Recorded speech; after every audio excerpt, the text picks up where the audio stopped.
Hello, everyone. It's so good to be here today with you.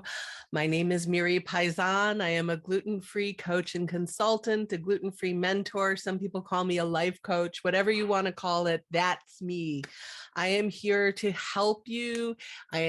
For this particular moment, I'm here to answer your questions about everything to do with going gluten-free, because as we all know, it's way more than just finding good food. It's about dealing with your family and your friends. It's about dealing with your workplace and your religion.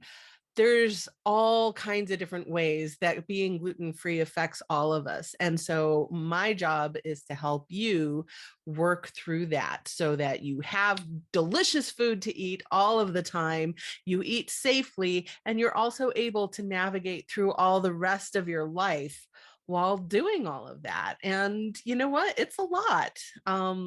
When I first went gluten-free, I felt like the only thing that was safe to eat was ice cubes and raw lettuce, not even a salad.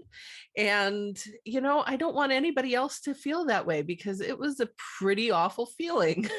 So if you can relate to that, we need to be talking. And I'm glad that you are here with me today. So let's see, today's talk is about adventuring while traveling.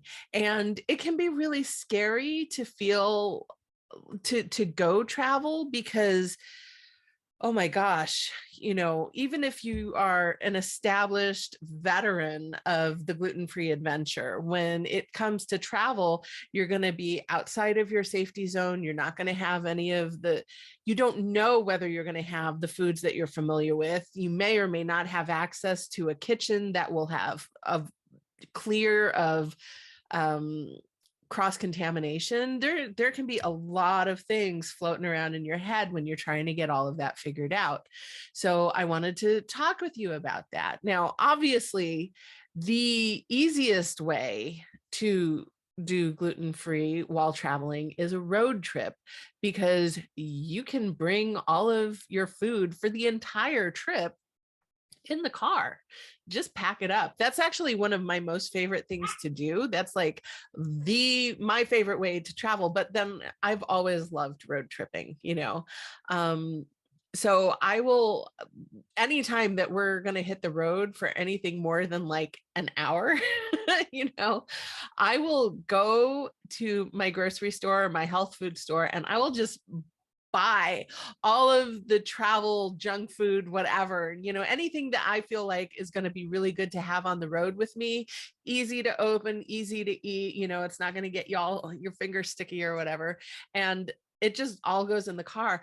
But I have it not only for that one moment that while I'm driving, I have it with me so that, if everyone wants to go to a restaurant where I can't eat safely, I know that I'm going to have a huge bag of popcorn waiting for me when I get home or back to the hotel or wherever it is, so that I still have something safe to eat. Of course, I am always advocating my friends and family, can we eat someplace that I can actually eat too? So that is always part of the conversation. But even if for whatever reason, there's a diva or it just doesn't work out or there's nothing available, I still know that I have safe food with me. And it's not just the chips and the popcorn and whatever like that, but it's also, I bring fruit with me. I bring peanut butter, and sometimes I even bring a loaf of bread with me, or I've done that. But yeah, just any kind of food that travels well. The little cups with gluten-free oatmeal, I do that because I do not have a reaction to a vegan, just to gluten. So oatmeal is safe for me. And Bob's Red Mill actually provides the single packets, the little cups that you can get. So outside of the US, I don't know what the brands are, but I'm fairly certain that they're going to exist somewhere. So that's the kind of thing that I like to do. I bring like all of the food with me. Now, probably actually the best way to travel gluten-free is to go someplace where they don't have gluten. And that does exist. I know that my friend Illiquity has a podcast about gluten-free travel. She goes on cruises, and that's her thing. And that is like her favorite way to travel and to vacation is to go on gluten-free cruises.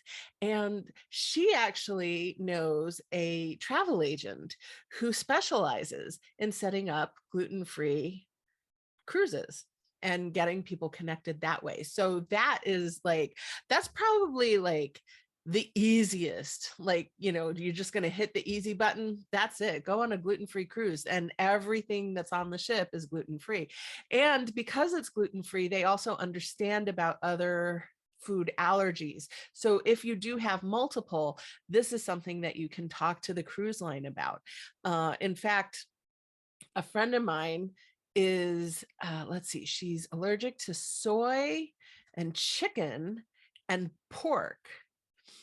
And so she actually calls them up and she says, I can't eat pork, I can't eat lard, I can't eat, you know, and she goes through it. I can't have soy. And frequently what they will do is make up an entire separate menu just for her. And you know, this is, so it's all doable if you keep the line of communication really open. So let's see what else. Oh, but that's not always possible. There are folks I know who fly into an area and then are living in a small, you know, staying with family where no one else is gluten-free. And how do you deal with that? I mean, like, this is the kind of thing that it's really best to have, you know, it's very difficult to talk about on a general level, because like once we start getting into that kind of thing, it's very, very specific to each situation, to the family members and how they feel about celiac or whatever condition it is that you have. So, but in general, you want to like bring something to make sure that you can clear your counters, your space really, really down to the tiniest detail to make sure that you're not using a cross-contaminated surface.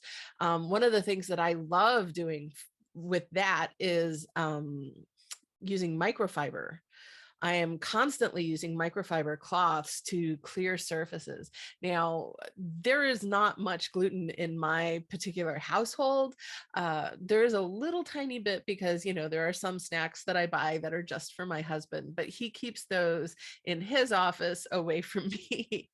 But I mean, even if we were living in a space where we were sharing with, you know, gluten food preparers, I would still be using the microfiber, such as Norwex, because especially like something that just like picks up every tiny little piece, you know, like some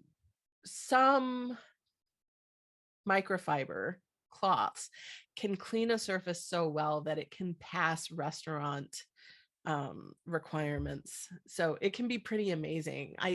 You know, this is one of my this is one of those times where I love to say I love living in the future. I mean, some of the things that are available to us now are absolutely amazing. But I do use a lot of Norwex to clear surfaces. I will also, if I were going to be staying with someone who was not able to keep the kitchen separate, I would ask for like, this is my counter. Can I just please have this one corner where nobody puts their toast and nobody butters their bread or anything like that? And like, I would even like probably tape it and just, you know, and again, I mean, like, it depends on the situation. It depends on the family and what people are willing to do, but you would try to find a space that is safe for you. And if you're flying and you've landed there and now what? And it's a tiny little town with no restaurants that can feed you, then absolutely, part of your trip should be going either to a Walmart or a Target or my preference, of course, is the local health food store, but you want to get someplace that has food items that you can eat. That should be the first thing that you do. Like you get off the plane. Hi, love to see you. I'm so happy we're here. Let's go get food that's safe for me. And, speak about it and make sure that it's a priority so that everybody understands. Everybody understands that this is important, and you don't have to be mean about it, but you do have to be firm about it. You need to make sure that everybody understands this is an actual priority. And that kind of circles around back to the whole idea that you have to be solid and firm in yourself, and not care whether or not people believe you, because that's on them. you know Let me see. So yeah, those are kind of the big ones. The other thing, just really quick, is I'm going to throw it out there. My favorite app is Find Me Gluten-Free, which is a way that you can find grocery stores and restaurants that offer gluten-free foods. Now, to be fair, this app is all of the information is provided by community. So you need to kind of read reviews and understand that there's going to be lots of different levels of severity of sensitivity to gluten, but like it can give you a really solid idea of where to get started. I do know there's also another app from the Gluten Dude, and his claim is that every restaurant that's listed in the app is vetted. I do know that his app has a free trial, and then he charges you a subscription fee. So, Find Me Gluten-Free is a free service. They do have subscriptions where you can get rid of the ads. So it's, what works better for you, and like, what is your level of severity, and what do you feel most comfortable with? For me, Find Me Gluten-Free works fine. I have learned and taught myself how to read through the reviews to have a better understanding. So just because it's listed in the app does not necessarily mean that it's safe for me to eat there, but it at least gives me like a place to start asking questions, because I don't know if you've noticed, but I am hugely big on keeping the lines of communication open, constantly asking questions, constantly having those discussions. So that is what I have for you today.